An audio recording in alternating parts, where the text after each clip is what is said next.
Education is no stranger to change, perhaps now more so than ever. In Education 1.0, we saw learners as receptacles of knowledge. We spoke and they listened. We gave them information and they regurgitated it. It was a primitive system with little or no collaboration. Technology in the classroom was banned, and information was usually in the form of a stand-up routine supported by handouts, textbooks, videos, and occasionally the World Wide Web. Then came Education 2.0. Learners were encouraged to learn in more spontaneous and explorative ways. We facilitated the learning opportunities, and they gained knowledge by formulating and solving their own problems. Technology was used in basic ways. Wikis, podcasts, blogs, and personal websites enabled learners to directly interact with the online content and one another.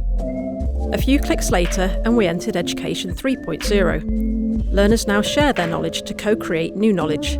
They have their own access to information, the option to learn virtually, and platforms to easily connect with us and one another.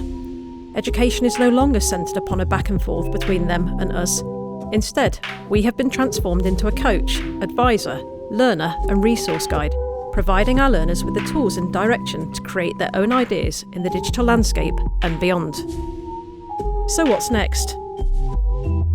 We are now on the cusp of a new phase, Education 4.0.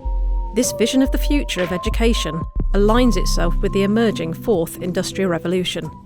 With the world changing so rapidly and so often, we need to ensure that our learners are adaptable and at the forefront of current and emerging technologies. Education 4.0 takes the lessons of Education 3.0 and propels them forward into something much more dynamic. Smart technologies, artificial intelligence, robotics, cloud workflows and more are informing change across the board, and we need to embrace and adapt with our learners to enable them to develop the skills they need, not only to effectively use current technologies, but to adapt to and embrace emerging ones. To do this, we have developed our organisation's digital learning strategy. The digital learning strategy sets out how we're going to achieve this integration and advancement over the next 5 years. It hones in on developing the digital skills of both staff and learners to create a culture of digital confidence and calibre. We'll be generating resources, training, videos, digital CPD, blogs and more to help you enhance your practice whilst investing in digital workflows to improve efficiency. This will ensure that you spend less time learning the technologies and more time using them. With a focus on embedding accessibility and great digital practice into our workflow, all learners will be immersed and engaged from the word go. We'll be investing heavily in hardware and software to help everyone realise their full potential.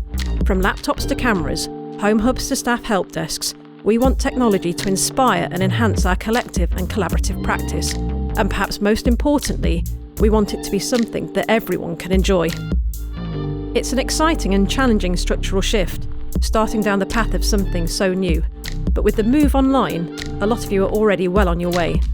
And with so many innovative technologies and approaches, it seems timely to rebrand our department to encapsulate all that we have and plan to do. So say goodbye to e-learning and hello to the new digital learning team.